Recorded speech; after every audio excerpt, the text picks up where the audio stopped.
Ya baik, selamat malam semuanya. Ya, waktu berlalu, tinggal besok, satu hari full. Waktu ternyata sangat singkat. Tahu-tahu nanti kita mati. Itu yang terjadi pada kita semua. Maka sebelum kita menghadapi satu fakta yang pasti akan dialami, yaitu kematian, maka baik untuk mengisi hidup kita dengan hal-hal yang baik, termasuk meditasi.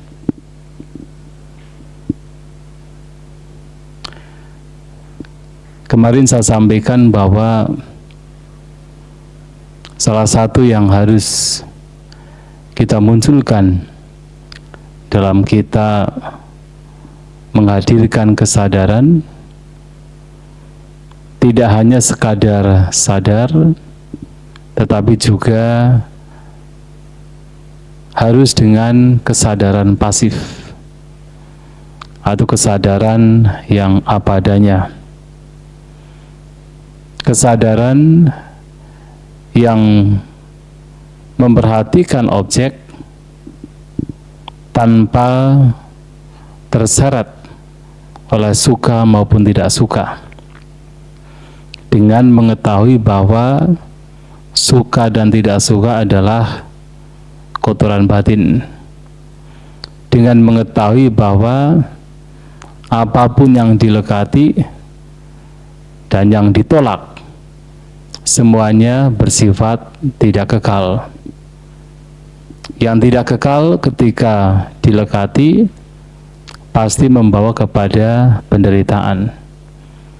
Maka batin dilatih untuk melihat apapun fenomena sebagaimana adanya, tanpa terseret oleh suka maupun tidak suka. I just remind about last night that we have to practice the mindfulness, not only just mindfulness, but somehow the bare attention, the passive awareness, the awareness which is devoid of liking and disliking, observing any kinds of object without being carried away by liking and disliking. But of course, based understanding that liking and disliking are actually the developments of mind. Those two factors represent greed and hatred. So that is what we have to practice. I just remind them this what I mentioned last night. Dan pada saat sesungguhnya kita betul-betul sadar dengan wawasan yang jernih, sehingga suka dan tidak suka tidak menyertai ketika perhatian diarahkan pada objek, maka batin menjadi seimbang. Batin tidak terseret oleh suka dan tidak suka, dan bahkan sesungguhnya tidak terseret oleh apapun yang bersifat ekstrim. Termasuk apa? Termasuk kemalasan. Ketika Anda misalnya bermeditasi terlalu rileks tanpa diimbangi oleh semangat, maka akan muncul rasa ngantuk. Terlalu bersemangat tanpa adanya rileks, maka menjadi gelisah. Tapi dengan kesadaran yang apa adanya, sadar namun tidak melekat, sadar namun tidak menolak, maka di situ batin menjadi seimbang. Bahkan tidak terseret oleh kemalasan maupun terseret oleh kegelisahan, batin menjadi seimbang.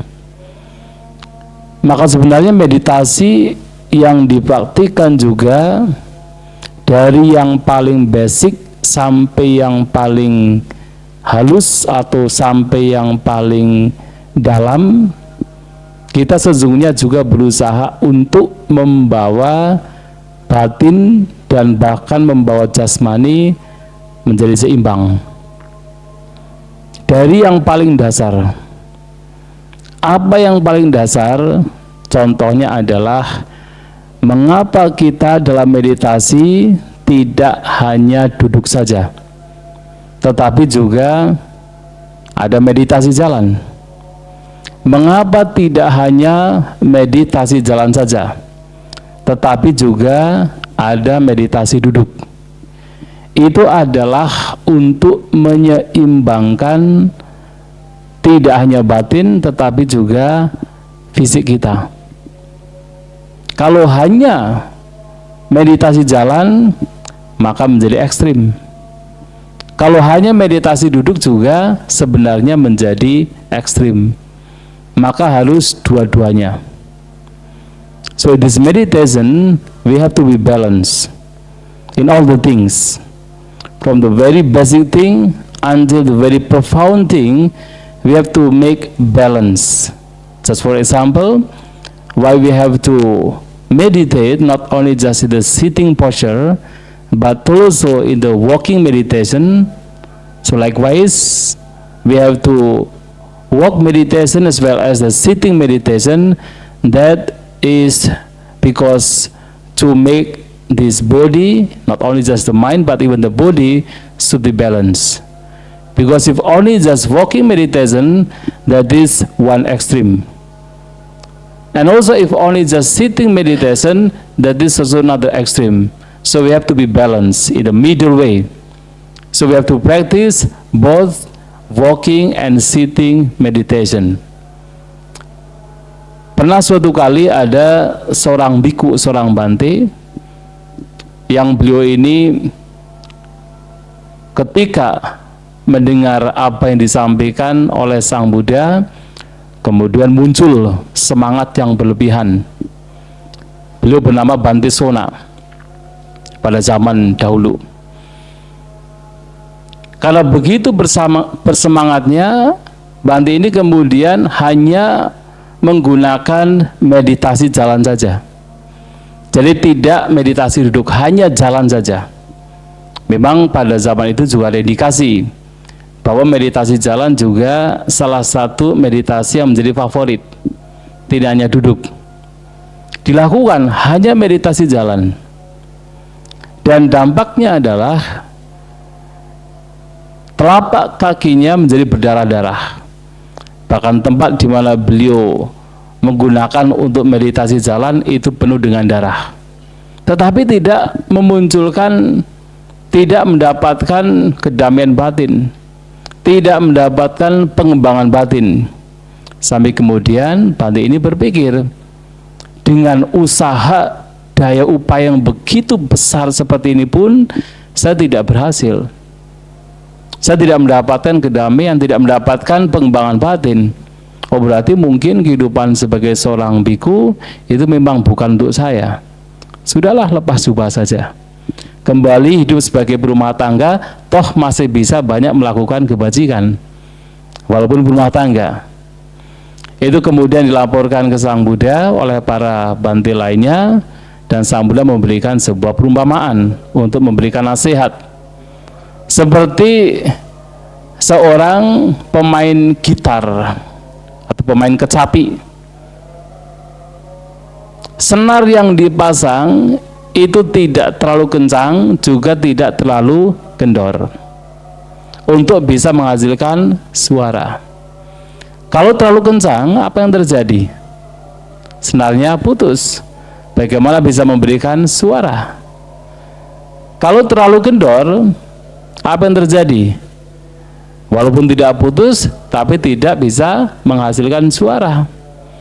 Maka harus dipasang dengan proporsional. Tidak terlalu kencang, tidak terlalu kendor. Itulah meditasi juga demikian.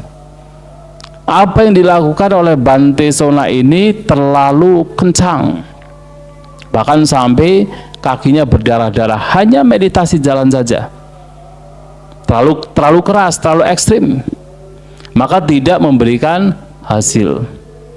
Tapi kalau kemudian terlalu kendor, tidak bermeditasi, ya sama saja. Maka harus apa? Proporsional.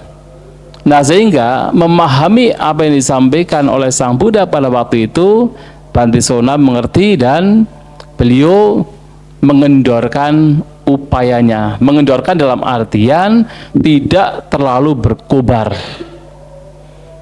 Jadi dikurangi. Tidak hanya meditasi jalan, tetapi juga mempraktikkan meditasi duduk. Dan itulah kemudian Bante ini mendapatkan pengembangan batin. Maka tidak hanya duduk tetapi juga jalan. Tidak hanya jalan tetapi juga duduk. Itu harus seimbang. So we have to practice both meditation, walking and sitting meditation. If only just sitting, this is also one extreme. If only just walking meditation, is also another extreme. So we have to be balanced. To make our mind develop, even our bodies can sustain in this meditation, we have to be balanced in the walking as well as the sitting meditation. Dan ini juga disampaikan oleh Sang Buddha ketika beliau ditanya oleh seseorang, Bante, bagaimana Bante menyeberangi banjir? Yang dimaksud dengan banjir di sini sebenarnya bukan banjir biasa. Nah, pertanyaannya adalah bagaimana Bante menyeberangi banjir? Apa jawaban Sang Buddha? Beliau mengatakan, saya menyeberangi banjir tidak dengan berdiri diam, tapi juga tidak dengan terburu-buru. Kalau saya berdiri diam, apa yang terjadi? Tenggelam. Betul ya? Ya hanyut juga berarti. Kalau terburu-buru juga akan terseret. Maka harus apa? Harus menyeberangi dengan proporsional. Tidak berdiri saja diam, tapi juga tidak terburu-buru. Mereka yang bisa berenang pasti tahu. Ya. Kalau terlalu terburu-buru, malahan nggak bisa sampai. Tetapi harus apa? Harus proporsional. Nah, mendengar demikian, orang tersebut bahagia sekali, sampai kemudian berteriak, baru kali ini saya bertemu seorang pertapa yang menyeberangi banjir dengan sangat baik. Tidak berdiri diam, juga tidak terburu-buru. Kenapa orang ini merasa bahagia? Ya karena paham apa yang dimaksud. Nah, itulah kemudian dijelaskan di dalam, jadi ada kitab lain yang namanya kitab komentar, mirip dengan hadis sebenarnya, tetapi sedikit beda. Nah, kalau ini terdapat dalam Tipitaka, kemudian ada kitab komentar yang menjelaskan kenapa yang dimaksud dengan banjir di sini tidak lain adalah banjir kotoran batin. Bagaimana seseorang bisa lepas dari banjir kotoran batin? Bagaimana seseorang bisa menyeberangi banjir kotoran batin? Jawabannya adalah tidak berdiri diam. Berdiri diam, salah satu maknanya adalah bermalas-malasan. Nah, untuk bisa lepas dari pengotor batin, ya kalau kita diam saja, diam dalam artian tidak melakukan apa-apa, tidak berdaya upaya, dibiarkan berkembang, ya kita semakin tenggelam di dalam kotoran batin. Tapi kemudian tidak terburu-buru adalah dengan apa? Terlalu bersemangat, terlalu berkobar.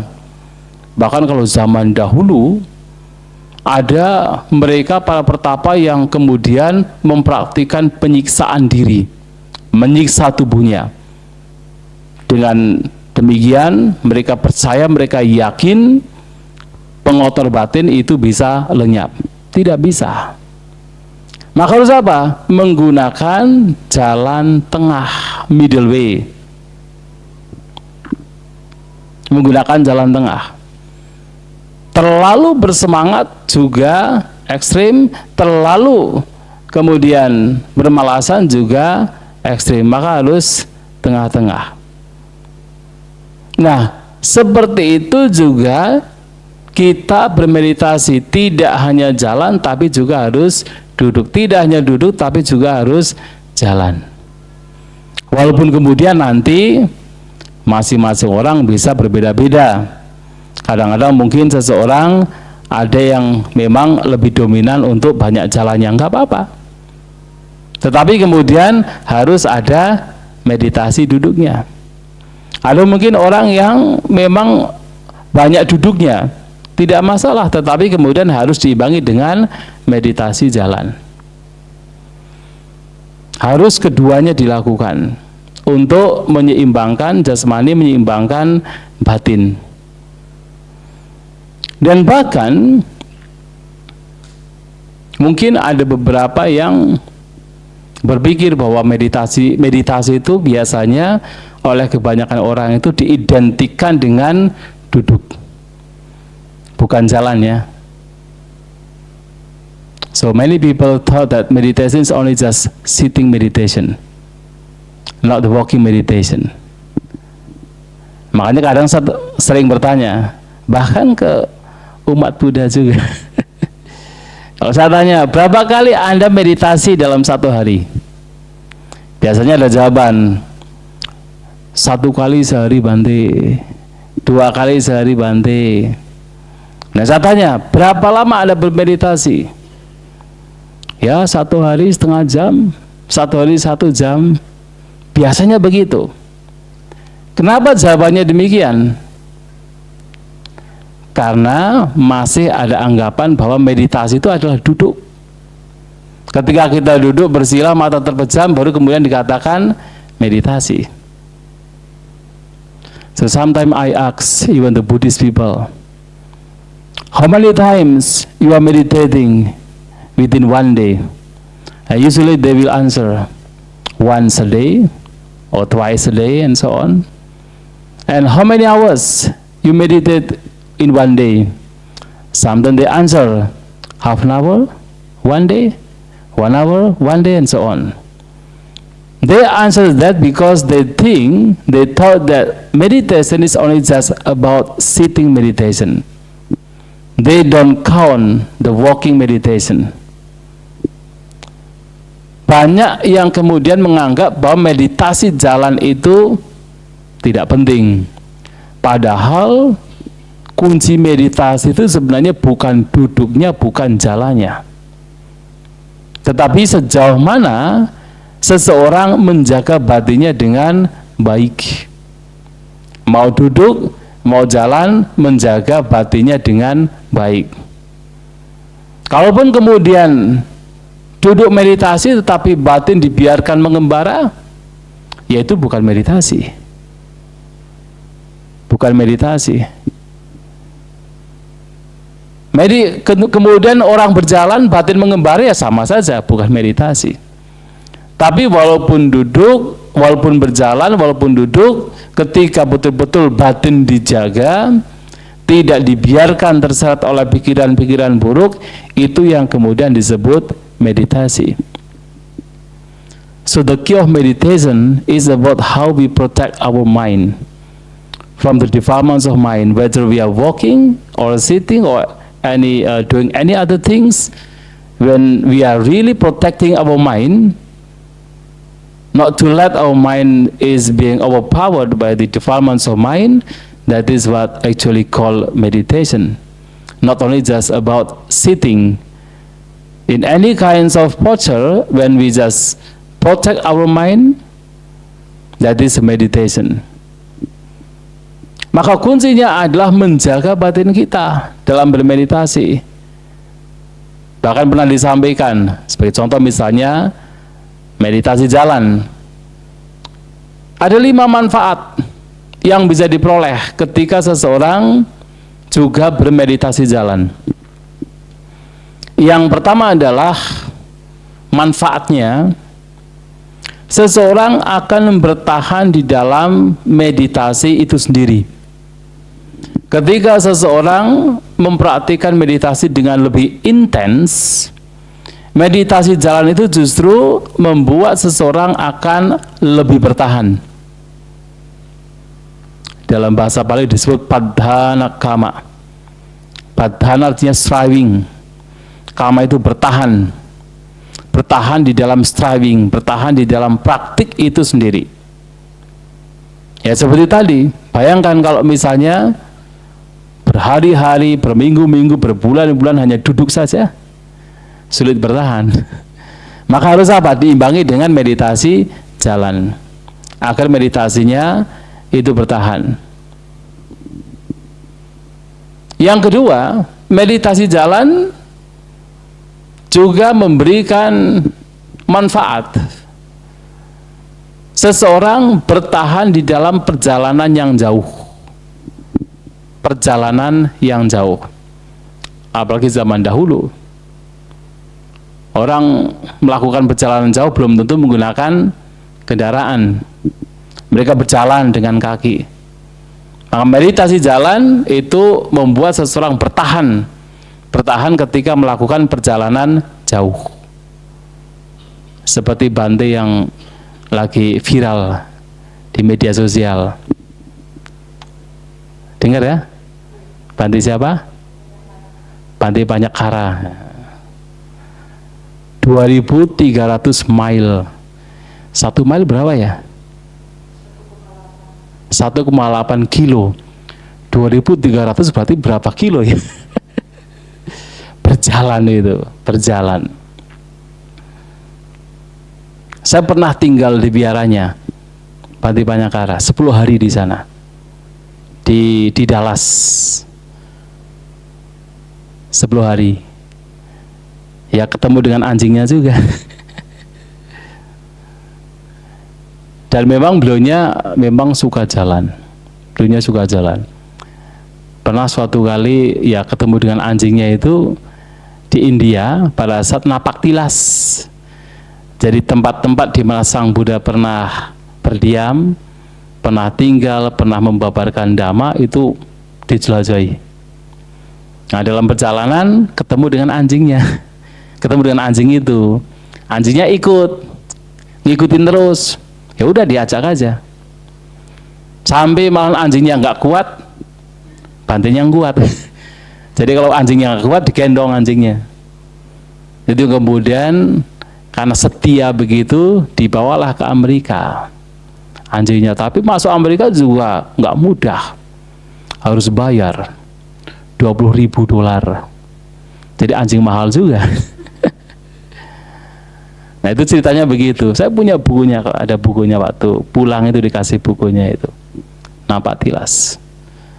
Ya karena beliau memang apa ya, salah satu memang berjalan, sehingga ketika orang meditasi jalan, salah satu manfaatnya adalah bertahan di dalam perjalanan yang jauh. Kalau zaman sekarang memang ya kebanyakan menggunakan kendaraan. Kalau zaman dulu tidak. Zaman dulu seperti Sang Buddha, para siswa beliau itu ya mereka melakukan perjalanan jauh. Terus mengembara. Dalam 1 tahun berdiam itu kalau nggak 3 hanya 4 bulan di musim hujan. 8 bulan atau 9 bulan mereka biasanya mengembara. Terus melakukan perjalanan dari satu tempat ke tempat lain. Maka sekarang kalau kita melakukan ziarah itu, padahal kalau kita dengan bis saja kita kadang-kadang perjalanan sampai 7 jam, 8 jam gitu. Dulu Sang Buddha itu berjalan dilakukan. Maka meditasi jalan juga menjadi satu hal yang pada zaman itu sangat populer. Nah yang ketiga, meditasi jalan juga memberikan manfaat. Seseorang akan cenderung lebih sehat. Disebut apa bada, apa itu sedikit, Abada itu sakit, sedikit sakit. Dengan kata lain, sehat.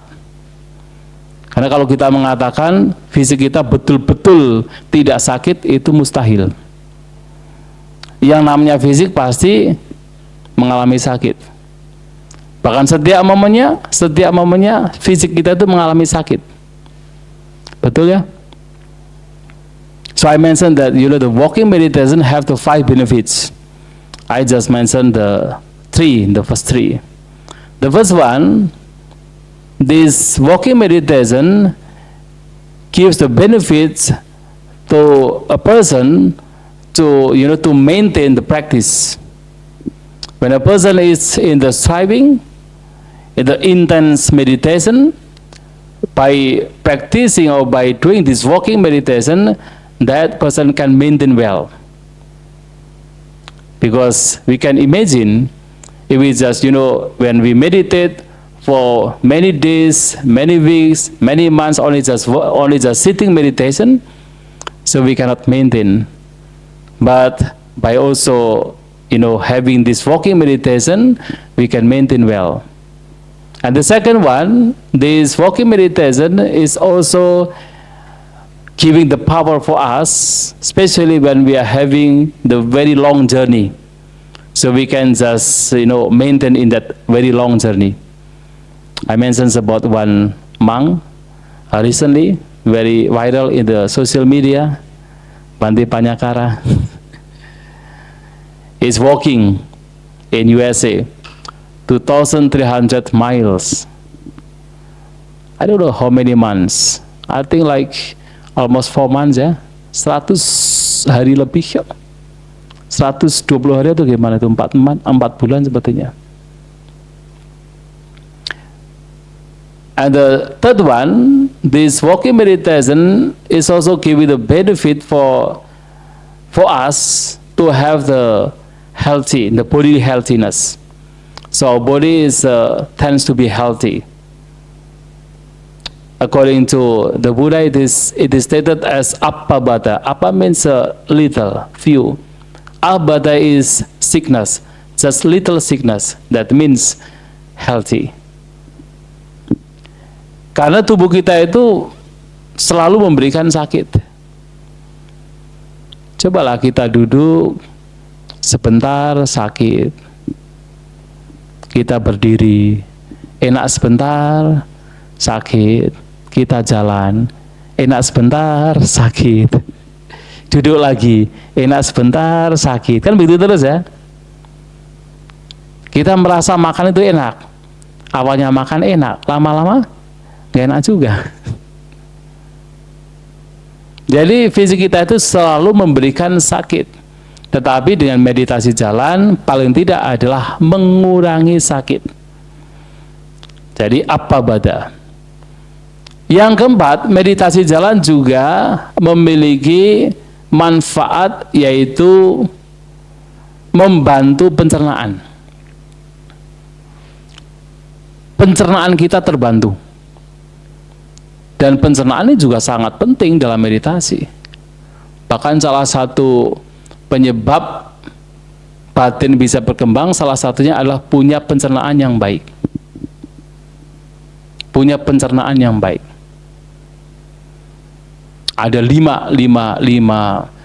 faktor yang membuat ketika seorang mempraktikkan meditasi, batin bisa berkembang. Salah satunya adalah pencernaan yang baik. Yang lainnya apa? Punya keyakinan terhadap meditasi itu sendiri. Punya kejujuran, jadi tidak berpura-pura dalam meditasi, apa adanya. Punya kotoran batin, ya akui punya kotoran batin. Misalnya begitu, punya kejujuran. Punya semangat untuk melenyapkan pikiran-pikiran yang buruk, mengembangkan yang baik-baik. Punya kebijaksanaan, tahu mana yang baik, mana yang buruk. Kemudian juga punya pencernaan yang baik. Pencernaan yang baik juga penting. So the fourth benefit of walking meditation is that we have the good digestion.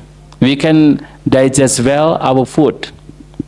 What we consume, what we eat, we can digest well. And that is also important. And according to one literature, this good digestion is also helping us while we develop our mind, while we are meditating. Karena kalau kita misalnya meditasi ternyata perut kita itu sakit terus atau kena diare, baru duduk sebentar kemudian mulas, gimana? Bagaimana bisa tenang? Ya kan? Apakah bisa? Oh, ada.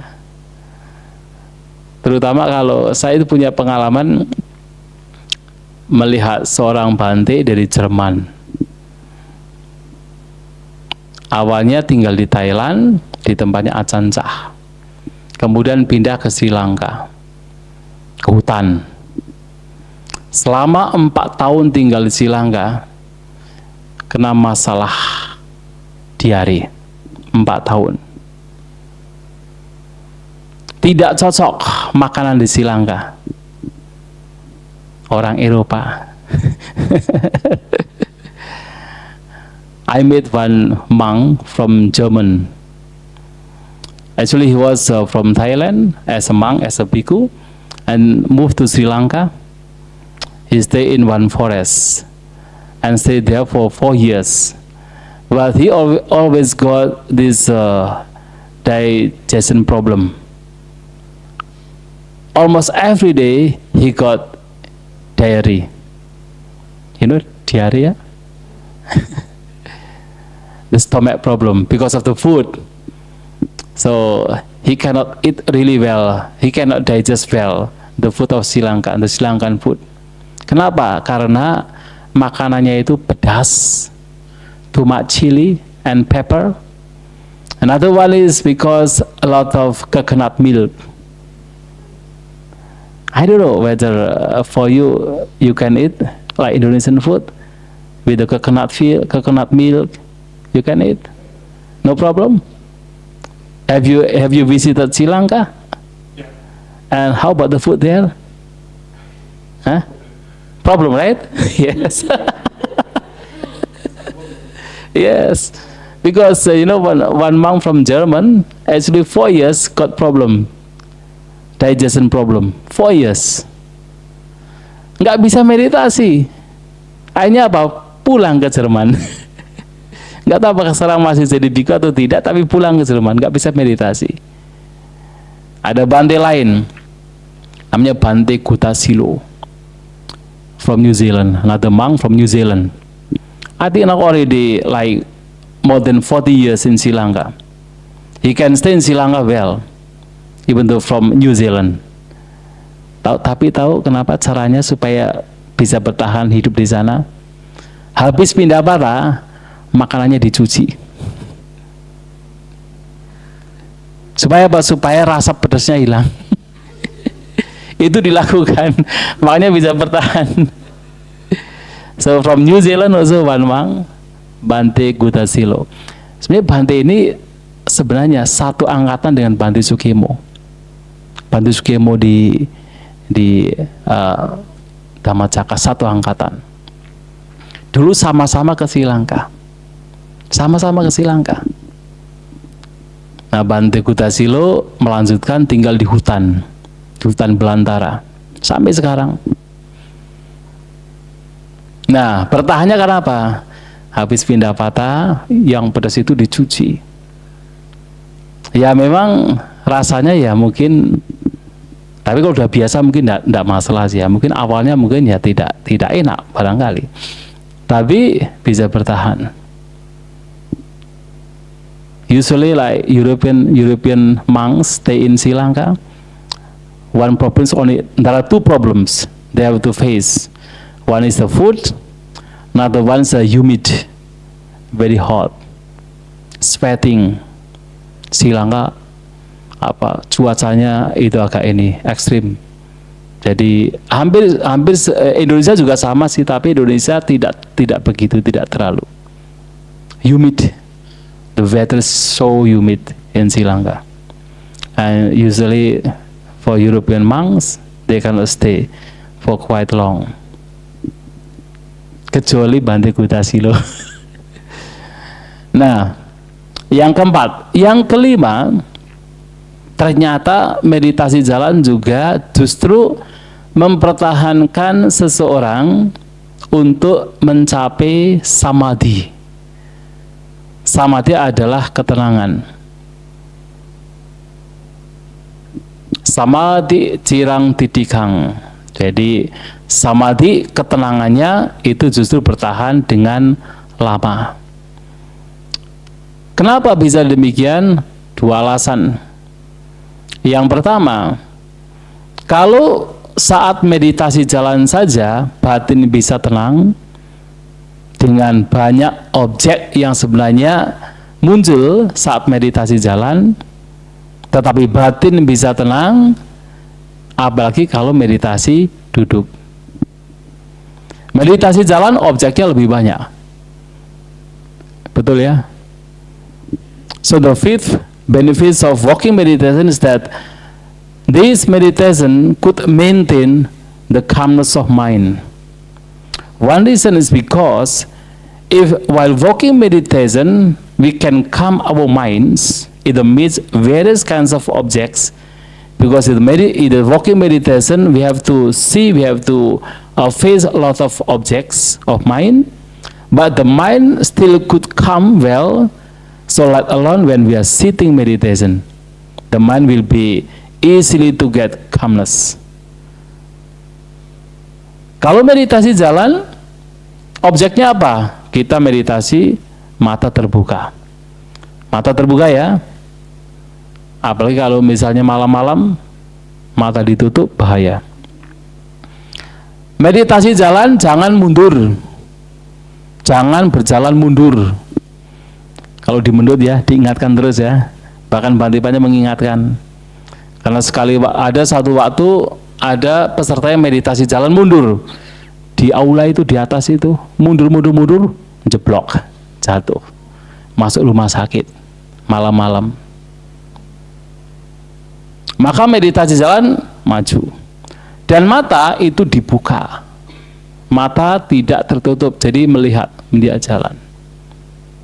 Kecuali kalau di bodi kiri itu mata ditutup. Kenapa? Menggunakan magic carpet. Beda. Walaupun mata ditutup, kan sentuhannya akan terasa. Sudah di lantai atau masih di karpet. Jadi tidak ada masalah. Tapi kalau di tempat lain ya bermasalah. Maka meditasi jalan, matanya dibuka. Karena mata dibuka, maka banyak objek yang juga terlihat. Jalan juga terlihat, orang mungkin berjalan di sampingnya juga terlihat. Sesuatu yang masih berada dalam wilayah mata bisa melihat, itu bisa menjadi objek batin kita. Makanya objeknya sangat bervariatif. Tetapi dengan objek yang bervariatif, kalau batin bisa tenang, artinya duduk meditasi akan lebih mudah, lebih bisa tenang. Alasan pertama. Alasan kedua, kalau kita meditasi jalan dalam jangka waktu yang lama, apa yang kita rasakan? Apa yang kita rasakan? Capek kan? Namanya juga jalan, capek. Kalau kita capek, apa yang kita butuhkan? Beristirahat. Dalam meditasi, istilahnya bagaimana? Tidur atau duduk? Duduk meditasi. Nah, ketika kita meditasi jalan dengan waktu yang cukup, kemudian secara fisik kita membutuhkan istirahat, begitu kita duduk meditasi, sehabis meditasi jalan, ketika perhatian kita masih kuat, tetapi kita menjadi rileks, dalam kondisi itu biasanya akan mudah sekali untuk mendapatkan samadhi, mendapatkan ketenangan. Dari fisik yang capek, kemudian kita duduk dengan perhatian, tidak membiarkan terseret oleh ngantuk, kemalasan, di situ biasanya mudah memunculkan samadhi, mudah memunculkan ketenangan. Makanya meditasi jalan manfaatnya adalah salah satunya membuat ketenangan itu bertahan lebih lama. Can you understand? Little bit. So the fifth, I just mentioned that the fifth benefit of walking meditation is that to increase our calmness of mind. There are two reasons. The first reason already I mentioned. The second one, when we are walking meditation for quite long, what happens to our body? We get tired. When we get tired, what we need? We have to take rest. So the taking rest of meditation is by sitting meditation. So when we sit meditation, after walking meditation, so at that time, the body is really need to get rest. So that time, the body becoming relaxed. When the body is relaxing, but the mindfulness is strong there, so at that very moment, the so-called calmness of mind will be there. So the body is relaxing, but at the same time, the mindfulness is still there. If without mindfulness, but the body is relaxing, what happens? Sleepiness comes.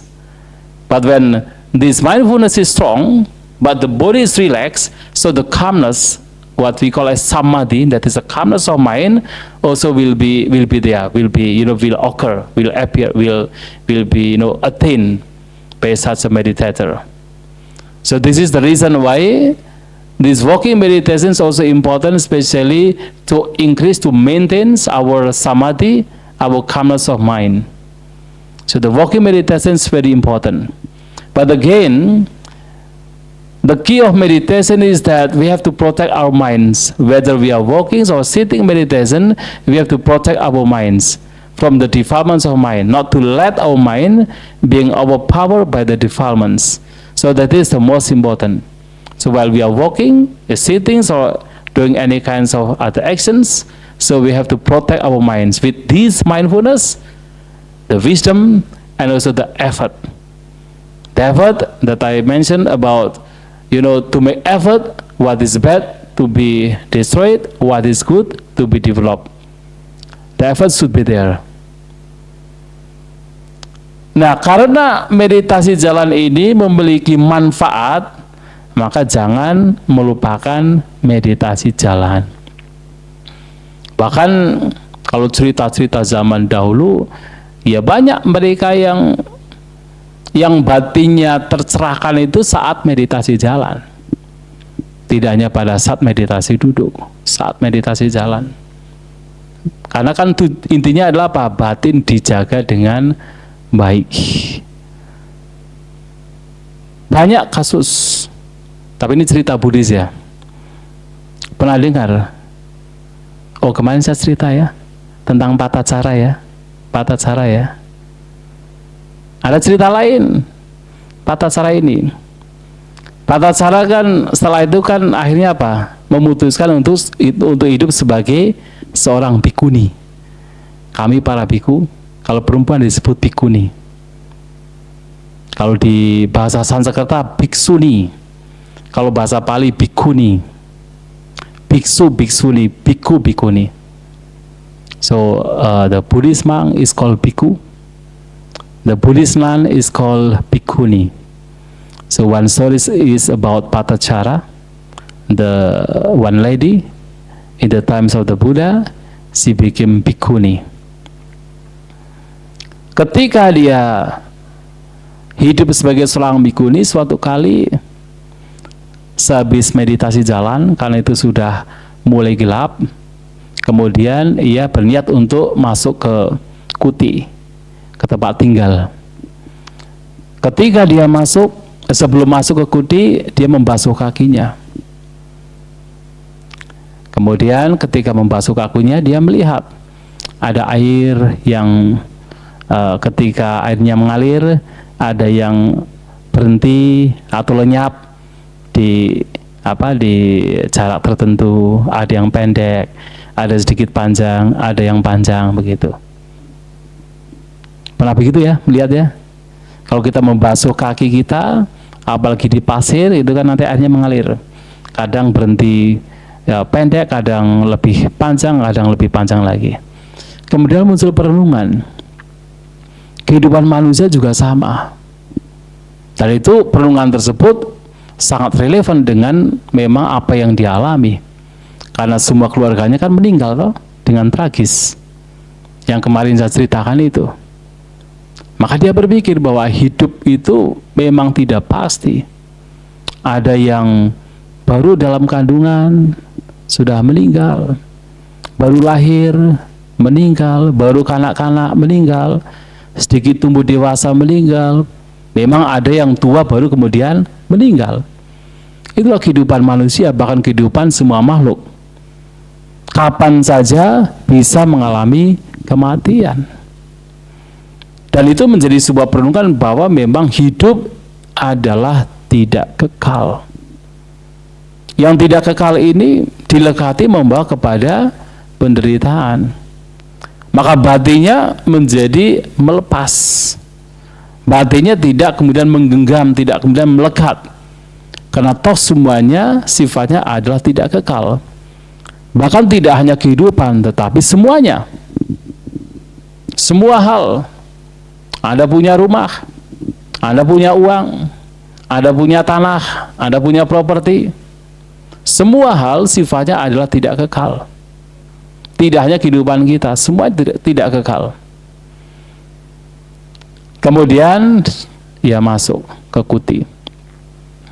Begitu masuk ke kuti, karena mau beristirahat karena sudah malam, maka dia kemudian meniup lampu. Lampu apa? Bukan listrik, belum ada listrik pada waktu itu. Lampu minyak. Zaman Sang Buddha maksudnya kan, nggak ada listrik. Ketika meniup lampu minyaknya, pada saat yang sama seluruh pengotor batinnya itu lenyap, padam. Kalau di Buddhis itu disebut arahat, mencapai pencerahan. Betul-betul seluruh kotoran batinnya itu padam ketika meniup lampu minyak. Mungkin orang akan berpikir, oh berarti dengan cara meniup lampu minyak kita pun juga bisa menghancurkan kotoran batin gitu ya. Udah nanti pulang terus lampunya diganti semua dengan lampu minyak, tiap hari tiup siapa tahu. Ya tidak demikian. Yang terjadi adalah bahwa tata cara ini setiap momennya menjaga batinnya. Tata cara ini setiap momennya mengembangkan kebijaksanaan. Ketika meditasi jalan juga menjaga batinnya, ketika membasuh kakinya juga menjaga batinnya, bahkan memunculkan kebijaksanaan dan merenungkan seperti melihat air yang berhenti, bahwa kehidupan kita juga sama seperti air yang berhenti, merenungkan demikian, membawa batin untuk tidak melekat. Masuk ke kuti pun juga masih menjaga batinnya. Meniup lampu pun juga dengan perhatian menjaga batinnya. Itu yang membuat ketika batinnya memang matang, kotoran batinnya kemudian padam. Jadi bukan meniup lampunya kemudian menjadi kotoran batinnya padam, tidak demikian, tetapi menjaga batinnya. Cerita batin Ananda kan juga mirip kan. Sepanjang malam apa yang beliau lakukan? Meditasi jalan. Tapi nggak berhasil. Kemudian beliau berpikir, wah, seperti tadi yang saya sampaikan, bahwa apa yang beliau lakukan itu terlalu ekstrim. Jadi membuat justru bukan batin menjadi seimbang, tetapi menjadi apa? Menjadi terlalu berkobar, terlalu bersemangat. Maka kemudian beliau berpikir untuk menghentikan meditasi jalan, kemudian bermeditasi dengan berbaring. Dan ketika dilakukan, kepala belum menyentuh bantal, kaki sudah naik dari lantai, pada waktu itu seluruh kotoran batin padam. Padahal kita sudah berapa kali sejak kecil sampai sekarang gitu. Sudah berapa kali kita berbaring gitu ya. Kakinya terangkat, kepalanya belum menyentuh bantal. Udah berapa kali, tapi nggak pernah terjadi itu. Karena apa? Memang batinnya belum matang. Tetapi yang jelas adalah memang apa yang dilakukan pada Anda juga menjaga batinnya. Maka begitu ada kematangan, ya bisa terjadi pencerahan. Pengotor batin bisa padam. Maka meditasi ini intinya adalah menjaga batin. Apakah pada saat duduk batin dijaga, pada saat jalan batin dijaga, Anda makan, Anda minum, Anda baru bangun tidur, sejak bangun tidur sampai menjelang tidur batin itu dijaga. Itulah kunci meditasi. Tapi memang ketika kita duduk meditasi ada beberapa keuntungan. Keuntungannya apa? Kita sudah tidak membutuhkan hal lain. Mata sudah tidak dibutuhkan untuk melihat. Ya toh? Kita tidak membutuhkan untuk beraktivitas yang lainnya. Kalau makan kan masih kita harus mengambil makanan, menderita juga kan, harus mengunyah makanan, menderita. Tapi dilakukan dengan perhatian, masih menjaga batinnya. Tapi kan masih banyak objek yang mesti kita lakukan. Minum, mandi juga sama. Berjalan juga sama juga, banyak objek yang juga masih terlihat. Tapi meditasi duduk memang punya keistimewaan, yaitu kita sudah tidak membutuhkan aktivitas lainnya. Hanya apa? Hanya memperhatikan objek meditasi. Tetapi walaupun demikian juga kuncinya tetap sama, yaitu menjaga batin. Menjaga batinnya. Mau duduk kalau batinnya tidak dijaga ya bukan meditasi. Ngantuk kemudian kita berjuang, tidak berjuang ya bukan meditasi. Ngantuk kita berjuang untuk melenyapkan. Terlalu berkobar, terlalu bersemangat kita berjuang untuk membuat tenang. Nah, dengan kita senantiasa mengarahkan batin menjadi seimbang, itulah perjuangan yang mesti dilakukan. Baik pada saat duduk maupun pada saat aktivitas lainnya. Nah, keseimbangan batin, kembali kepada keseimbangan batin. Maka harus ada duduk, harus ada jalan. Ada jalan, ada duduk. Bahkan ketika duduk pun juga kita mesti seimbang.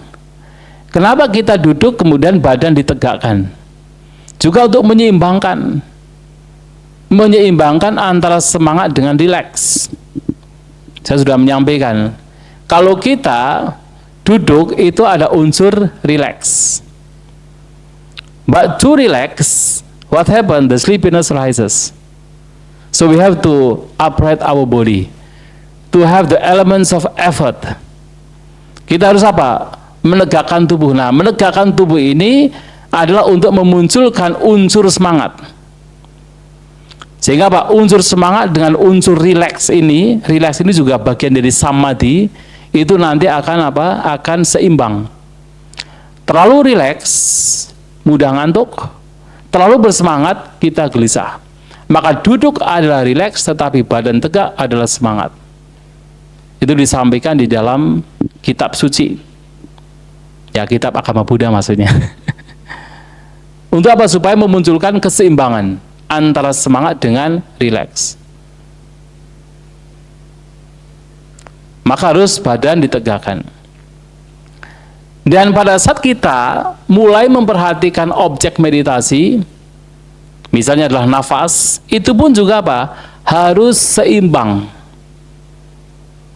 Tidak terlalu kendor, tapi juga tidak terlalu mencengkram. Seperti diibaratkan seperti seekor, kalau dalam literatur seekor harimau ya. Cuman kita nggak pernah lihat sih. Saya menggunakan istilah perumpamaan seekor kucing. Seekor kucing ketika memindahkan anaknya, apa yang dilakukan? Dengan cara digigit.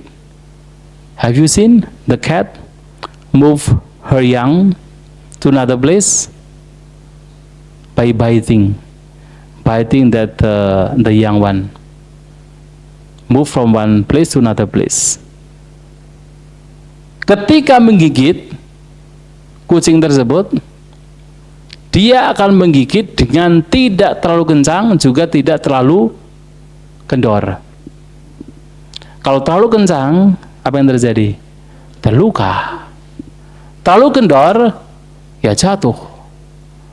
So you know, the cat when moving her young from one place to another place by biting, not too strong, but also not too loosen. If too strong, the skin of the cat, of the young, will be injured. If too loosen, will be falling down. Should be proportional. So likewise, when we observe our breathing out and in as the objects of meditation, not too tight, but also not too loosen. We have to be proportional. If we are very strong to catch this breathing out and in, and then we'll be tense. Even we sometimes cannot, breathe well because we get tense, because we want to catch very strong that the breathing out and in. So we have to be relaxed. But at the same time, we also to be mindful, relax, but also mindful. If too loosen, that means we don't observe the objects. We just forget the object. So no any meditation. But we have to be relaxed, but at the same time to be mindful. Maka dalam meditasi, memegang objek juga sama. Kalau terlalu mencengkram, ya kita menjadi capek sendiri. Pernah melakukan? Ingin sekali supaya bisa memperhatikan objek meditasi, apa yang terjadi? Tegang. Menjadi tegang.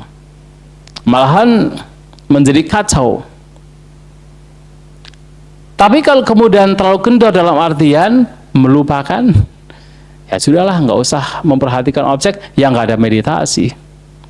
Maka harus punya skill bagaimana memperhatikan objek meditasi, tidak terlalu mencengkram, tapi juga tidak terlalu kendor. Artinya, memperhatikan objek yang apa adanya.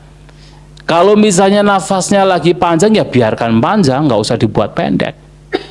Nafasnya pendek, ya udah, biarkan pendek, nggak usah dibuat panjang. Nafasnya kasar, ya sudah, perhatikan yang kasar. Nafasnya lembut, ya sudah, perhatikan yang lembut. Melihat nafas yang apa adanya, secara alami. Tetapi kemudian, dengan kondisi batin yang rileks, memperhatikan nafas, tetapi tetap harus mindful. Karena kalau tidak mindful, kemudian melupakan nafas, ya tidak ada meditasi. Maka harus mindful, harus selalu sadar terhadap nafas yang apa adanya. Maka menggunakan nafas tanpa melekati nafas. Dan sebenarnya prinsip bahwasanya kita sadar dengan kesadaran pasif, artinya sadar, tahu keberadaan objek meditasi yaitu nafas, tapi di saat yang sama juga tidak mencengkram nafas. Memperhatikan dengan sedetil mungkin, sejelas mungkin, tapi di saat yang sama tidak mencengkram nafas.